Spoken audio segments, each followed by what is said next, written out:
Hello students, welcome to another session of biological classification. In the last class, we are discussing about the types of the fungus. In that, we have seen that there are 4 types of fungus such as Phycomycetes, Ascomycetes, Basidiomycetes and Deuteromycetes.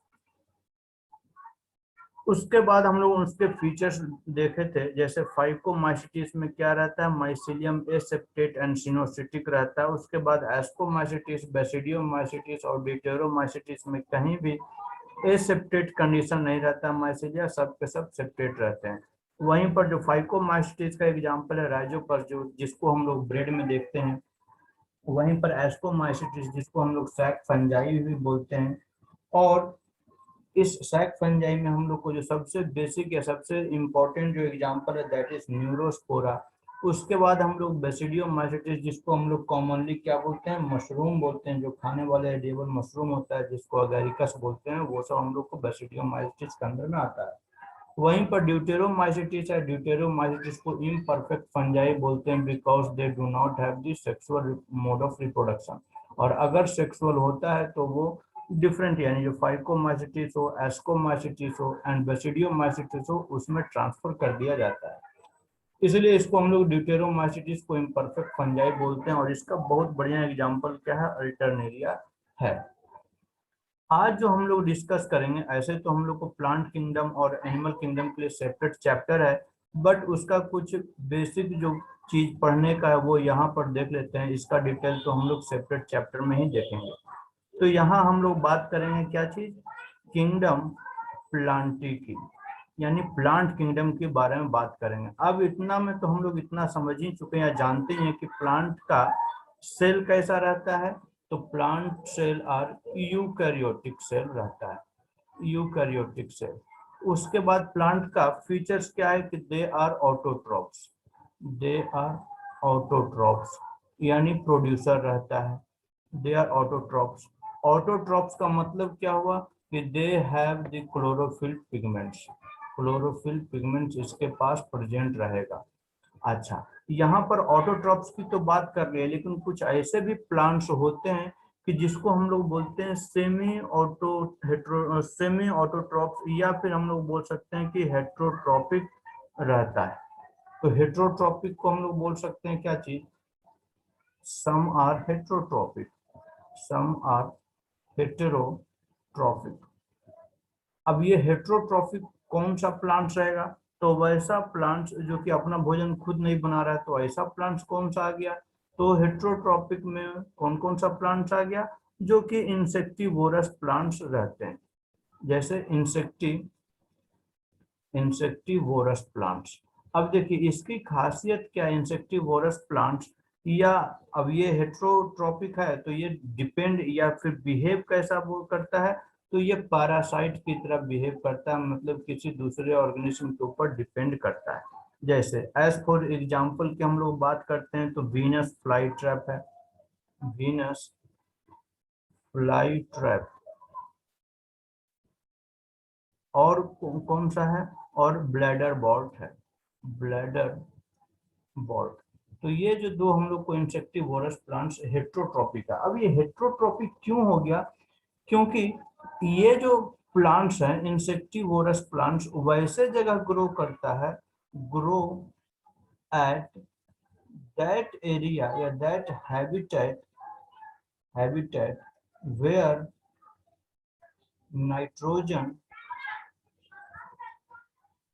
Deficiency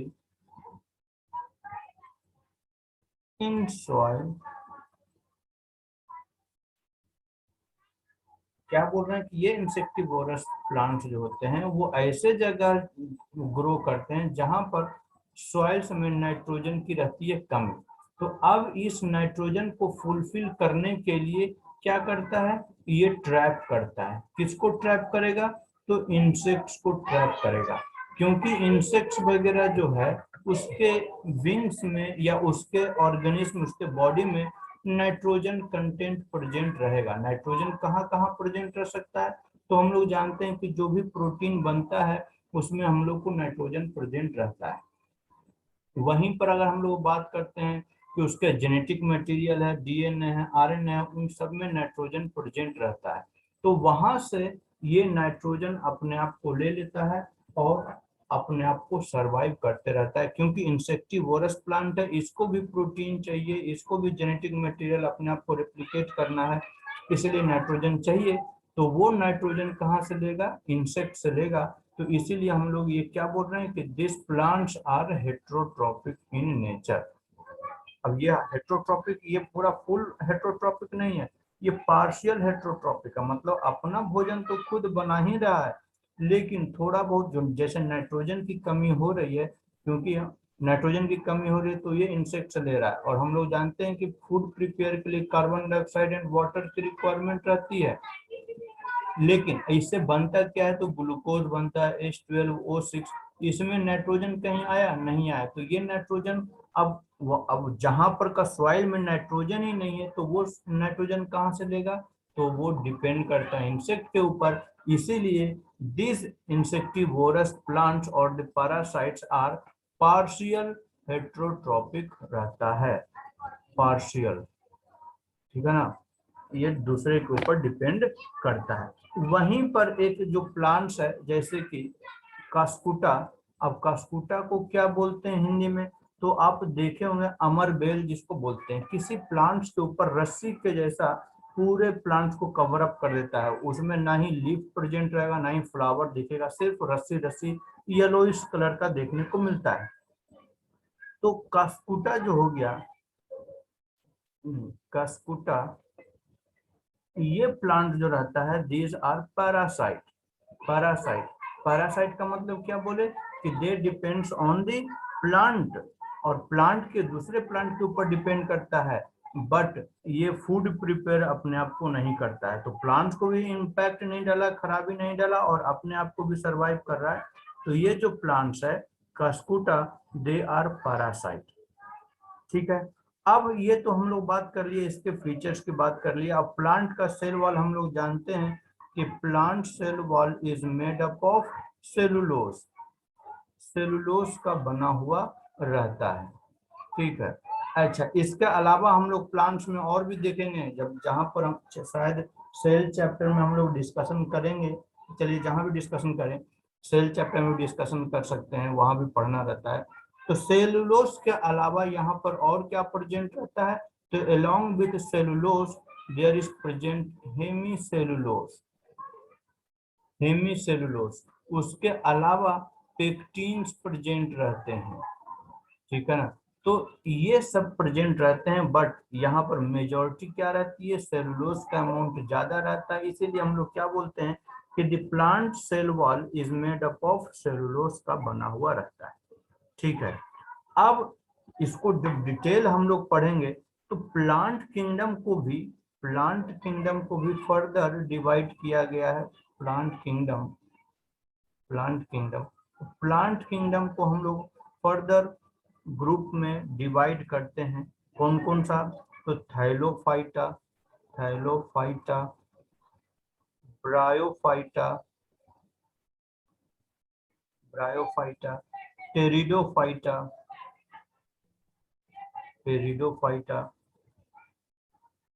gymnosperm, gymnosperm and angiosperm, angiosperm. तो अब क्या है, इस Thallophyta में specially हम लोग बात करेंगे एल्गी की, इसीलिए कभी कभार आपके एनसीईआरटी में थैलोफाइटा के जगह पर एल्गी ही दिया हुआ देखने को मिलेगा। तो हम लोग थैलोफाइटा से सिर्फ एल्गी ही पढ़ते हैं, तो एल्गी को बाहर आइसोलेट कर लिए, और थैलोफाइटा को नहीं भी याद रखेगा तो कोई बात नहीं है, ठीक है। उसके बाद क्या है, ये जो एल्गी है that will grow in the water, ये वाटर में देखने को मिलेगा। उसके बाद वाटर और लैंड के पास ये ब्रायोफाइटा देखने को मिलेगा, इसलिए ब्रायोफाइटा को हम लोग क्या बोलते हैं? It is also called as amphibian, amphibian of plant kingdom बोलते हैं, प्लांट किंगडम बोलते हैं। उसके बाद टेरिडोफाइट्स आएगा और एडवांस, ये लैंड के तरफ आ जाएगा, यानी फर्स्ट टेरेस्ट्रियल प्लांट हो जाएगा, फर्स्ट टेरेस्ट्रियल प्लांट हो जाएगा, लैंड पर सक्सेसफुली ये अपने आप को ग्रो करना शुरू कर दिया। जिम्नोस्पर्म में हम लोग क्या बोलते हैं, इसकी खासियत क्या है कि they have naked seed present रहता है। और वहीं पर जो एंजियोस्पर्म में सबसे मोस्ट एडवांस्ड प्लांट है जो हम अपने घर के आसपास जो देखते हैं, आम, अमरूद, गुआवा, मैंगो, लीची, जितना भी आप देख रहे हैं सब के सब एंजियोस्पर्मिक प्लांट्स है। और इसकी खासियत क्या है कि इस एंजियोस्पर्म प्लांट्स के पास फ्लावर रहता है। तो जितने भी फ्लावरिंग प्लांट्स दिख रहा है वो सब के सब एंजियोस्पर्मिक प्लांट्स कहलाते हैं। तो ये जितना भी प्लांट किंगडम हम लोग इसको फर्दर पढ़ेंगे, इन सभी में लाइफ साइकिल दो चीजों के बीच में सर्कुलेट होता है। यानी हम लोग बोल सकते हैं कि इट्स यानी plants life cycle has two distinct two distinct phase, दो फेज देखने को मिलता है। कौन कौन सा? तो एक फेज कहलाता है स्पोरोफाइट। अब स्पोरोफाइट को हम लोग क्या बोलते हैं? दीज आर मेनली, जो बॉडी हम लोग को दिख रहा है प्लांट्स का, जो बॉडी जो स्ट्रक्चर जो दिख रहा है that is called the sporophyte and it is diploid condition में रहता है। वहीं पर जो दूसरा फेज होता है वो क्या होता है कि ये प्लांट जो रहता है, जो भी प्लांट हम लोग देख रहे हैं, जैसे लेट सपोज अभी मौसम किसका, मैंगो का है, तो मैंगो का जो ट्री दिख रहा है दैट इज कॉल्ड स्पोरोफाइट। और उसके ट्री में हम लोग क्या देखते हैं, सीड का फॉर्मेशन होता है। अब सीड का फॉर्मेशन हुआ यानी फ्रूट का डेवलपमेंट हुआ। और फ्रूट का डेवलपमेंट कैसे होगा? तो फ्रूट का डेवलपमेंट सीड के फॉर्मेशन के कारण होगा। और सीड कब बनेगा? जब फर्टिलाइजेशन होगा। फर्टिलाइजेशन किसके बीच में होगा? गैमेट्स के बीच में, मतलब कि वो गैमेट का प्रोडक्शन करेगा। तो एक जो फेज कहलाएगा that will called as the gametophyte. Gametophyte, ठीक है। और ये गैमेटोफाइट कैसा रहेगा? तो ये हैप्लॉइड रहेगा, ठीक है। तो इसका लाइफ साइकिल यानी प्लांट का लाइफ साइकिल इसी दोनों को बीच में सर्कुलेशन में घूमते रहता है। पहले स्पोरोफाइट है मतलब प्लांट है, तो वो हैप्लॉइड बनाएगा।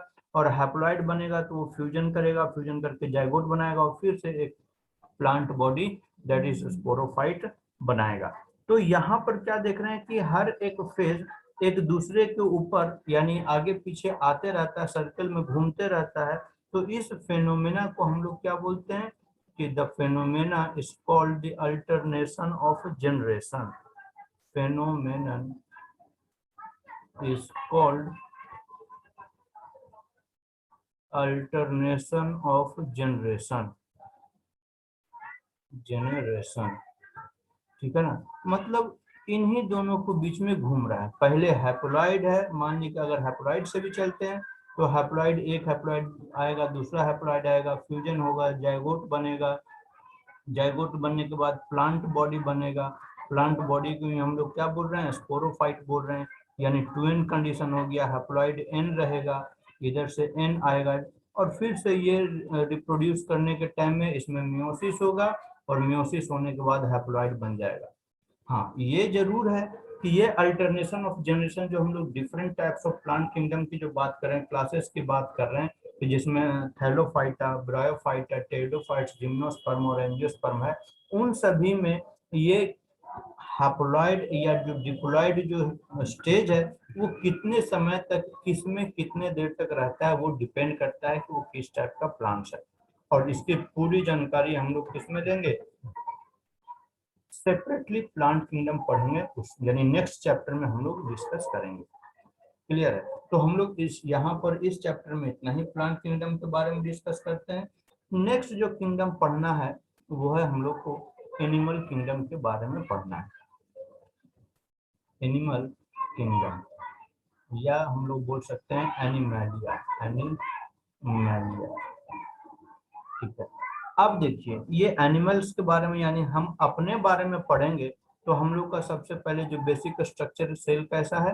तो यूकैरियोटिक सेल है। यूकैरियोटिक सेल है, बहुत अच्छी बात है। लेकिन प्लांट से कैसे डिफर है? तो हम लोग में सेल वॉल नहीं रहता है, तो do not have cell wall. चलिए ये भी बात समझ में आ गया। प्लांट ऑटोट्रॉपिक है, but we are heterotrophs. Heterotrophs, तो हेट्रोट्रॉप्स में क्या कहते हैं, हम लोग दूसरे के ऊपर डिपेंड करते हैं। मतलब अगर देखा जाए तो हम लोग को डायरेक्टली इनडायरेक्टली प्लांट्स के ऊपर ही हम लोग डिपेंड करते हैं। और इस एनिमल किंगडम में, जब हम एनिमल किंगडम की बात करेंगे, तो इस एनिमल किंगडम में जो भी स्पेसीज या जो भी एनिमल्स के बारे में डिस्कस करेंगे, that all that all will be multi cellular multi cellular organism रहेंगे। मल्टी सेलुलर, जैसे अगर एग्जांपल हम लोग ह्यूमंस की बात कर लेते हैं, तो हम लोग ह्यूमंस क्या है, हम लोग मिलियन ट्रिलियंस ऑफ सेल से मिलकर बने हुए हैं।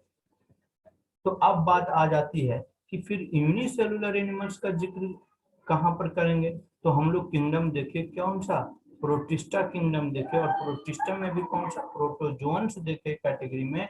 वहां पर सिंगल एनिमल्स की बात करते हैं, जैसे अमीबा हो गया, पैरामीशियम हो गया, ये सब के बात उस प्रोटिस्टा किंगडम में करते हैं। तो यहाँ पर एनिमल किंगडम में जितने भी एनिमल्स पढ़ेंगे, that all will be multi cellular organism. चलिए, तो हम लोग क्या बोल रहे हैं कि the animals are heterotrophic mode of nutrition show करता है। और अगर स्पेशली हम लोग बात करते हैं कि किस टाइप का ये हेट्रोट्रॉपिक रहेगा, तो this shows the holozoic mode of nutrition. Holozoic mode of nutrition. Holozoic का मतलब क्या बोल रहे हैं कि होलोजोइक उसको बोलते हैं कि जो फूड को डायरेक्टली बॉडी में इंटेक करता है और उसका digestion with in the cavity यानी विद इन द बॉडी होता है। तो वैसे मोड ऑफ न्यूट्रिशन को हम लोग क्या बोलते हैं, होलोजोइक मोड ऑफ न्यूट्रिशन बोलते हैं। ठीक है। और अगर रिप्रोडक्शन की बात करते हैं, तो एनिमल किंगडम है सेक्सुअली रिप्रोड्यूस करता है। सेक्सुअली रिप्रोडक्शन यहाँ पर होता है, सेक्सुअल रिप्रोडक्शन। ठीक है, इसमें तो वेजिटेटिव नहीं हो सकता है, जैसे हम लोग प्लांट्स के वहाँ पर शायद छूट जाए। प्लांट्स में हम लोग क्या बात कर सकते हैं कि वहाँ पर वेजिटेटिव रिप्रोडक्शन होता है, ए सेक्सुअल मोड ऑफ रिप्रोडक्शन भी होता है and sexual mode of reproduction भी होता है। लेकिन यहाँ पर एनिमल में जब भी होगा तो क्या होगा, सेक्सुअल रिप्रोडक्शन की बात हम लोग करेंगे, जिसका डिटेल हम लोग नेक्स्ट यानी प्लांट किंगडम के बाद एनिमल किंगडम जब डिस्कस करेंगे, तो वहाँ तमाम डिफरेंट टाइप्स को एनिमल्स के बारे में डिस्कस करेंगे।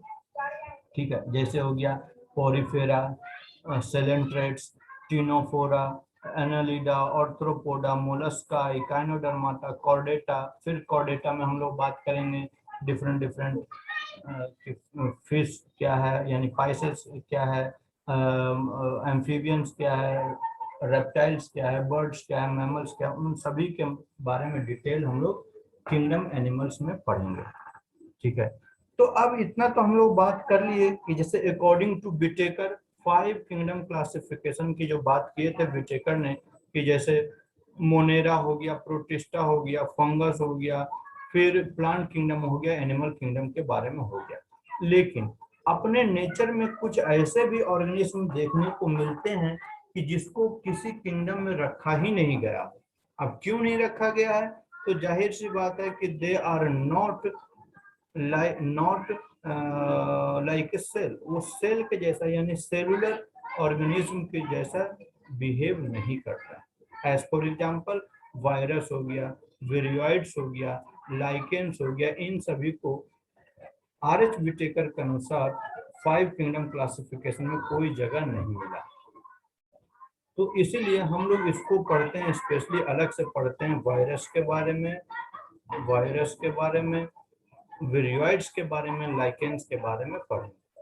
ठीक है, तो अब बात करते हैं कि सबसे पहले कि ये वायरस का मतलब क्या होता है। तो वायरस का मतलब होता है वेनम। वायरस मीन्स वेनम, और इसको हम लोग क्या बोलते हैं, और पॉइजनस फ्लूइड बोलते हैं, पॉइजनस फ्लूइड। और ये किसके थ्रू दिया गया है टर्म, ये वेनम जो है, यानी ये वेनम जो बर्ड है वो किसके थ्रू दिया गया है, तो पास्टर के थ्रू दिया गया है, पास्टर के थ्रू। ठीक है, चलिए, अब हम लोग क्या बोल रहे हैं, वायरस। अब वायरस को हम लोग और भी जानते हैं क्या, कि this virus is the connecting link between, connecting link between living and non living, living and non living. अब देखिए यहाँ पर क्या बोल रहे हैं कि ये लिविंग भी हो सकता है और नॉन लिविंग भी हो सकता है। तो मतलब ये तो ट्रू लिविंग है ही नहीं, ये जब इसकी मर्जी रहेगी तो नॉन लिविंग हो जाएगा। अब कैसे नॉन लिविंग होगा, तो किसी होस्ट सेल से बाहर रहे या होस्ट से बाहर रहे, ऐसे ही इन्वायरमेंट में रहे, तो उसको वो डिवाइड नहीं करेगा। तो मतलब जब डिवाइड नहीं करेगा तो it will behave like a non living organism. लेकिन वहीं पर जब ये इंटर कर जाता है, किसी होस्ट बॉडी में इंटर कर जाता है, तब होस्ट सेल के मशीनरी को यूज करते हुए ये अपने आप को रिप्लिकेट कर पाता है, और इसीलिए इसको हम लोग क्या बोल देते हैं, लिविंग बोल देते हैं। ठीक है, तो इन्हीं कारणों से इसको पोजीशन आर एच बिटेकर के जो 5 किंगडम क्लासिफिकेशन में उसको जगह नहीं मिला। ठीक है, तो अब बात करते हैं कि इसका स्ट्रक्चर कैसा रहता है। इसके स्ट्रक्चर की बात करते हैं तो it is composed of two things. दो ही चीज से मिलकर बना हुआ है। कौन कौन सा, तो एक चीज से मिलकर बना हुआ है, क्या चीज, बाहर में प्रोटीन से मिलकर बना हुआ है, और अंदर में जेनेटिक मटेरियल से मिलकर बना हुआ है, जेनेटिक मटेरियल। ठीक है, अब ये प्रोटीन कहाँ पर है और क्या बोलते हैं जेनेटिक मटेरियल कहाँ पर है, तो इसका प्रोटीन क्या करता है, protein forms the covering of virus. Virus को जो बाहर आउटर लेयर रहता है उसको फॉर्मेशन करने के लिए रिस्पॉन्सिबल रहता है। तो मतलब कि the virus has the outermost cover is called capsid. Capsid कहलाता है, और कैप्सिड जो है वो बना किस चीज से है, कैप्सिड। अब कैप्सिड का मतलब क्या हुआ, कैप्सिड का मतलब ढेर सारा इस तरीके का स्ट्रक्चर, या फिर जैसा भी स्ट्रक्चर रहे उन सबका ढेर सारा स्ट्रक्चर कलेक्टिवली हम लोग बोल रहे हैं कैप्सिड। और कैप्सिड हैज द यूनिट, या जो कैप्सिड मिलकर बना हुआ, किस चीज से मिलकर बना हुआ है, तो वो बना हुआ कैप्सोमर से मिलकर बना हुआ है। तो this means the capsid has a unit called capsomere. ठीक है ना, ये कैप्सोमेर से मिलकर बना हुआ है। और ये कैप्सोमेर जो है ये किसी से मिलकर बना हुआ है, तो प्रोटीन से मिलकर बना हुआ है। तो हम लोग क्या बोले कि मतलब कि वायरस का जो सबसे बाहरी वाला जो लेयर बनाता है वो क्या बना रहा है, प्रोटीन बना रहा है, प्रोटेक्ट कर रहा है किसको, तो this protein covering protect the genetic material. और जेनेटिक मटेरियल क्या रहता है, तो genetic material will be either DNA और RNA। आइदर लिख लीजिएगा, आइदर डीएनए और आरएनए। मतलब आइदर डीएनए और आरएनए का मतलब क्या बोल रहे हैं, या तो वो डीएनए रहेगा या आरएनए रहेगा। कभी दोनों आरएनए और डीएनए दोनों एक साथ किसी वायरस में प्रेजेंट नहीं रहेगा। ठीक है, ठीक है, ये बात क्लियर हो गया। तो अब क्या बोल रहे हैं कि ये जो वायरस है, इस जेनेटिक मटेरियल के आधार पर हम लोग क्या देखें कि वायरस को दो कैटेगरी में डिवाइड किया जा सकता है। कौन सा, एक डीएनए वायरस और दूसरा आरएनए वायरस को हम लोग डिवाइड करके पढ़ सकते हैं। ठीक है, तो अब अगर हम लोग बात करें टाइप्स ऑफ वायरस की, बात करते हैं टाइप्स ऑफ वायरस, तो इस वायरस को दो टाइप हो सकता है। कौन कौन सा बतला दिए, एक डीएनए वायरस हो सकता है और दूसरा आरएनए वायरस हो सकता है। ठीक है, अब देखिए नॉर्मल इन जनरल केस की बात कर रहे हैं कि almost all animal almost all animal virus and bacterial virus are DNA virus रहता है, यानी वो वायरस के जेनेटिक मटेरियल में क्या रहेगा, डीएनए प्रेजेंट रहेगा।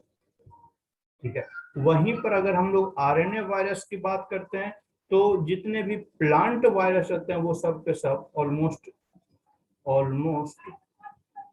All plant virus have the genetic material as RNA.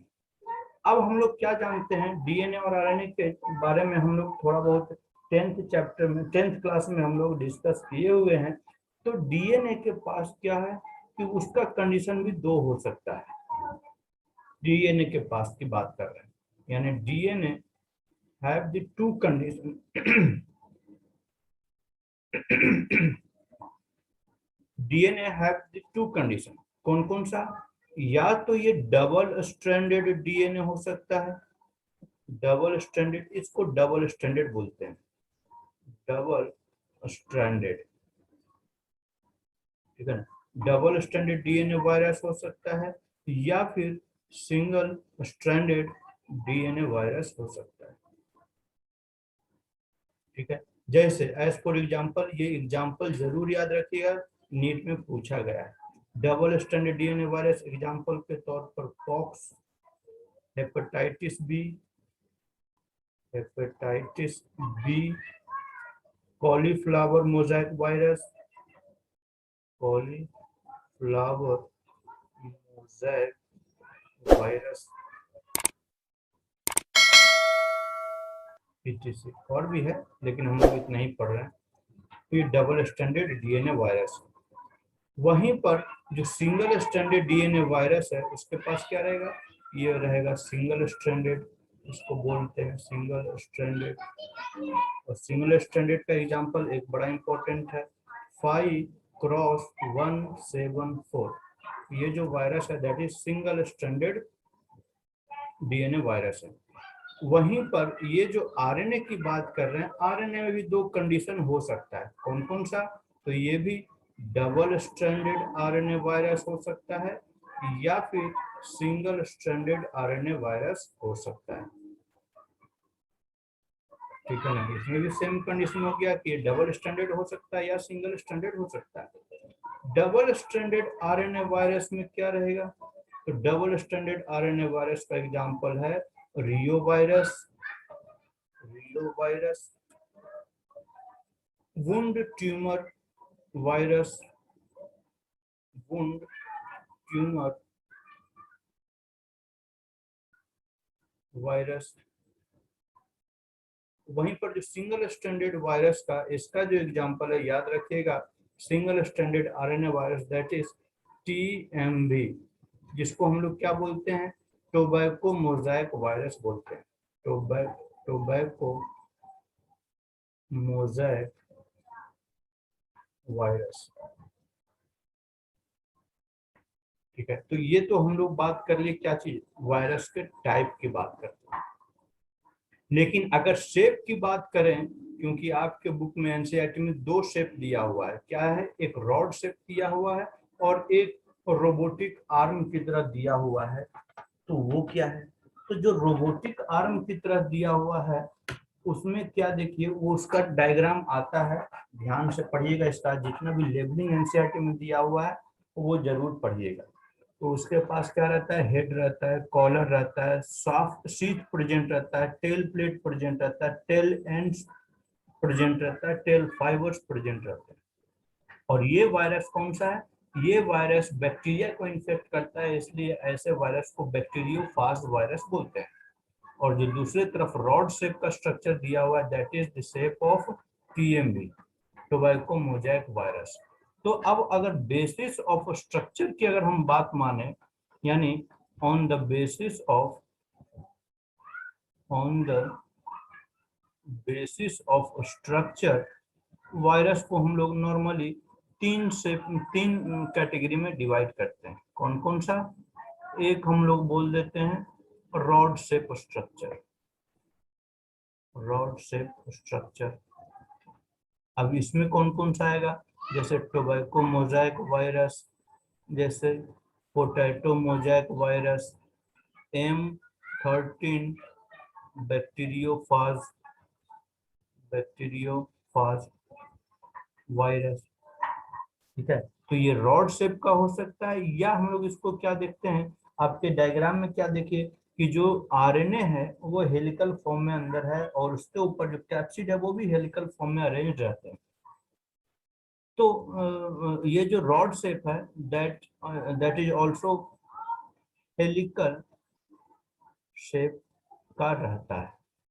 ठीक है, अब यहाँ देखिए बैक्टीरियोफाज आया, यहाँ पर क्या है? बैक्टीरियोफाज। तो फाज का मतलब होता है वायरस, फाज का मतलब क्या हुआ? वायरस। और बैक्टीरियो का मतलब क्या हो गया? Bacteria, bacteria. तो इसका मतलब ये हुआ कि virus that can affect the bacteria is called bacteriophage, bacteriophage बोलते हैं। क्लियर है? चलिए, तो हम लोग तो शेप की बात कर लिए। दूसरा क्या है? दूसरा शेप का कैसा है? तो दूसरा शेप जो है वो है राउंड और स्फेरिकल शेप, राउंड और स्फेरिकल शेप का वायरस है। उसका एग्जांपल क्या है? तो जैसे पोलियो वायरस हो गया, बिल्कुल राउंड, सबसे छोटा वायरस भी यही है, पोलियो वायरस। फिर adeno virus, adeno virus, dengue, dengue fever virus. और जो तीसरा टाइप का वायरस है वो क्या है कि ये रॉड शेप और राउंड शेप को मिलाकर बना हुआ है, जिसको हम लोग बोलते हैं कॉम्प्लेक्स, या हम लोग उसको बोलते हैं बाइनल और कॉम्प्लेक्स वायरस बोलते हैं, कॉम्प्लेक्स वायरस। और इसका एग्जांपल क्या है? बैक्टीरियोफाज, जो आपके डायग्राम में दिया हुआ है, बैक्टीरियोफाज। उसमें देखिए क्या चीज है, तो इसका स्ट्रक्चर इस तरीके का बना हुआ है, मोर और लेस इस तरीके का बना हुआ है। ठीक है, उसके बाद फिर यहाँ पर एक प्लेट बना हुआ रहेगा और इस तरीके से इसमें आर्म प्रेजेंट रहते हैं। ठीक है, तो ये तो हो गया हमारा प्रोटीन कोट, प्रोटीन कोट जिसको क्या बोल रहे हैं? कैप्स कैप्सिड बोल रहे हैं, oh sorry, capsid.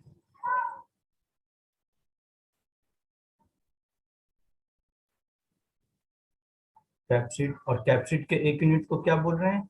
Unit is called capsomere, capsomere. तो इसमें क्या देख रहे होंगे कि इस तरीके का स्ट्रक्चर बना हुआ है, ढेर सारा स्ट्रक्चर बना हुआ है इस तरीके से। तो ये जो एक यूनिट हो गया, ये जो एक यूनिट है ये हो गया हमारा कैप्सोमर। अब ऐसा ऐसा क्या है? एक है, दो है, तीन है, चार है, पांच है, छह है, सात है यहाँ पर। तो इन सभी को मिलाकर हम लोग क्या बोल दिए? कैप्सिड बोल दिए। और ये बना किस चीज का है? प्रोटीन का है। इसके अंदर में क्या प्रेजेंट रहता है? इसके अंदर में, जैसे अगर यहाँ से हम इरेज करें तो इसके अंदर में क्या प्रेजेंट रहता है? इसके अंदर में हमको जेनेटिक मटेरियल प्रेजेंट रहेगा। This is called the genetic material, genetic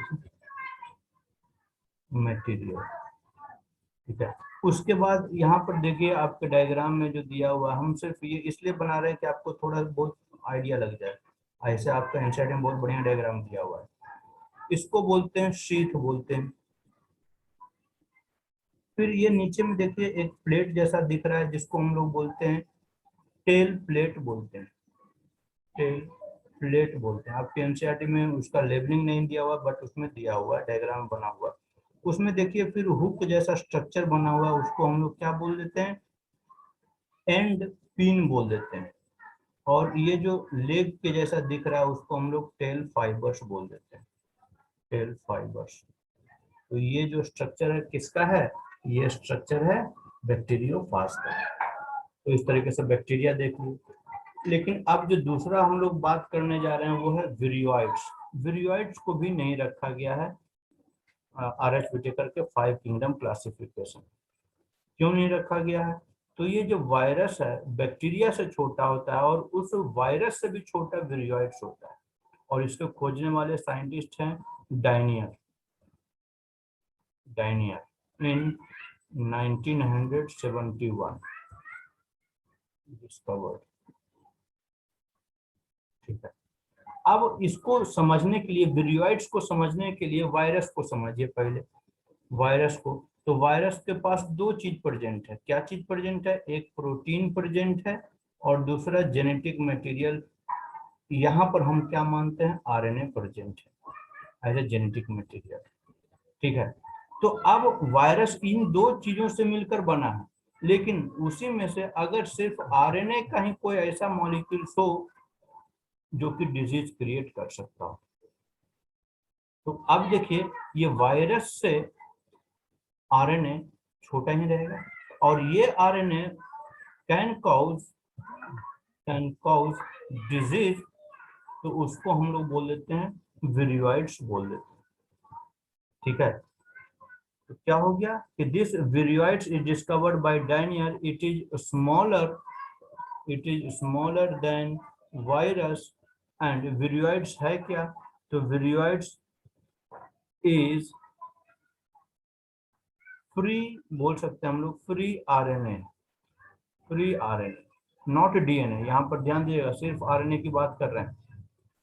जो फ्री आरएनए मॉलिक्यूल्स है वो अगर डिजीज क्रिएट कर सकता है तो उसको विरियोइड्स बोल देते हैं। और इसका एग्जाम्पल क्या है? इसका एग्जाम्पल है पोटैटो, ये बहुत इंपॉर्टेंट है, potato spindle tuber disease that is caused by viroids. और इसमें पूछा गया कि आरएनए तो रहता है इस पोटैटो स्पिंडल ट्यूबर डिजीज में, आरएनए है बट कैसा आरएनए है? तो this viroids have circular RNA molecules, ये भी बड़ा इंपॉर्टेंट है। तो पोटैटो स्पिंडल ट्यूबर डिजीज होने के लिए विरियोइड्स रिस्पॉन्सिबल है, जो कि एक फ्री आरएनए मॉलिक्यूल्स है। तो इस पोटैटो स्पिंडल ट्यूबर डिजीज में सर्कुलर आरएनए मॉलिक्यूल्स देखने को मिलता है, सर्कुलर नॉट लीनियर। तो इसको हम लोग क्या बोल देते हैं, विरियोइड्स बोल देते हैं। और इसका चूंकि आरएनए का है, आरएनए का मॉलिक्यूलर वेट कम रहता है, तो इसका विरियोइड्स का भी मॉलिक्यूलर वेट कम रहेगा। ठीक है, वहीं पर एक और अदर देन आपके एनसीईआरटी एक और टॉपिक आता है दैट इज कॉल्ड प्रियॉन्स। क्योंकि यहाँ पर हम लोग वायरस के बारे में चर्चा किए, तो अब यहाँ पर इसका मतलब ये नहीं समझिए कि वायरस को ही तोड़ के अलग अलग हम दो चीज निकाल दिए, नहीं, ऐसा कभी नहीं सोचिएगा। सिर्फ समझाने के पॉइंट ऑफ व्यू से हम वायरस लिए हैं, क्योंकि अभी जस्ट हम लोग क्या पढ़े हैं, वायरस पढ़े हैं, इसलिए हम लिए हैं कि वायरस के पास दो कंपोनेंट्स है, प्रोटीन और जेनेटिक मटेरियल। और जेनेटिक मटेरियल में जो आरएनए है, तो वैसा आरएनए मॉलिक्यूल, वायरस को हटा दीजिए दिमाग से, आरएनए का वैसा कोई मॉलिक्यूल जो डिजीज क्रिएट कर सकता है किसी के बॉडी में इंटर करने के बाद, तो उसको हम लोग विरियोइड्स बोल देते हैं। ठीक उसी तरीके से अगर प्रोटीन मॉलिक्यूल्स है, वो किसी ऑर्गेनिज्म में घुसकर या सेल में एंटर करने के बाद वो अगर डिजीज क्रिएट करता है, तो उसको हम लोग प्रियॉन्स बोलते हैं। तो this prions is naked pathogenic protein molecules are called prions. ठीक है, तो ये क्या है, ये प्रोटीन मॉलिक्यूल्स है, कैसा, पैथोजेनिक, जो डिजीज क्रिएट कर सकता है, उसको हम लोग प्रियॉन्स बोल देते हैं। अब हम लोग चलते हैं लास्ट टॉपिक की तरफ, लाइकेंस के बारे में डिस्कस करते हैं। लाइकेंस, अब लाइकेंस जो है, this shows this symbiotic relationship, shows symbiotic relationship. Symbiotic relationship किसके बीच में? तो सिम्बायोटिक किसका है? फंगस का एंड एल्गी का। एल्गी का। और ये स्ट्रक्चर बना दिया क्या चीज? लाइकेंस बना दिया। कैसे? तो fungus absorb water and minerals from the soil and provide to algae for food synthesis। और वहीं पर जो एल्गी का काम क्या करेगा? They will prepare the food and also provide fungus. ये फंगस को भी देगा। तो एक दूसरे को हेल्प कर रहा है और दोनों एक साथ रह रहा है बिना किसी को इम्पैक्ट डाले हुए, बिना किसी को खराब किए हुए। तो ऐसे रिलेशनशिप को हम लोग बोलते हैं सिम्बायोटिक रिलेशनशिप। और इसका बहुत बढ़िया एग्जांपल क्या है? लाइकेंस है। ठीक है। और यहाँ पर हम लोग शायद पिछले क्लासेस में डिस्कस भी किए हुए हैं जब फंगस पढ़ रहे थे तब। क्या चीज? कि यहाँ पर जो फंगल कंपोनेंट होता है इसको हम लोग बोलते हैं माइक्रोबायोन्ट बोलते हैं। the fungal component is called क्या चीज? माइक्रोबायोन्ट बोलते हैं। और वहीं पर जो एल्गी वाला जो कंपोनेंट्स होता है उसको हम लोग क्या बोलते हैं? फाइकोबायोन्ट बोलते हैं। फाइकोबायोन्ट। ठीक है। तो इस तरीके से हम लोग लाइकेंस देख लिया। और लाइकेंस का जो एक बोला जाता है कि इसका इंपॉर्टेंस क्या है? तो दे शो या they are a good indicator, natural indicator. Lichens are good natural indicator, natural pollution indicator, pollution indicator। मतलब क्या बोल रहे हैं कि ये अगर जहां पर सल्फर डाइऑक्साइड का अमाउंट नेचर में बढ़ा हुआ रहेगा तो लाइकेंस डेथ कर जाएगा, मर जाएगा। मतलब ये इंडिकेट कर रहा है कि यहाँ पर सल्फर डाइऑक्साइड का अमाउंट बढ़ रहा है, पॉल्यूशन हो रहा है, इन्वायरमेंट खराब हो रहा है और इसीलिए इसकी डेथ हो जाती है। और जहां पर ये पॉल्यूशन कम रहेगा, सल्फर डाइऑक्साइड का अमाउंट कम रहेगा, तो वो क्या करेगा? वहां पर ये ग्रो करता हुआ रहेगा। इट मीन्स दैट एरिया या that environment has the lots amount of the oxygen. ठीक है। तो वहां पर का नेचर को बहुत अच्छा बता देगा जहां पर ये ग्रो कर रहा है। और जहां पर ग्रो नहीं कर रहा है मतलब कि उसके आसपास के एनवायरनमेंट खराब हो रहा है, पॉल्यूटेड हो रहा है। ठीक है। तो इस तरीके से ये चैप्टर आज हम अपना फिनिश किए। आप लोग को कोई डाउट है तो पूछिए और हम लोग नेक्स्ट क्लास में प्लांट किंगडम स्टार्ट करेंगे।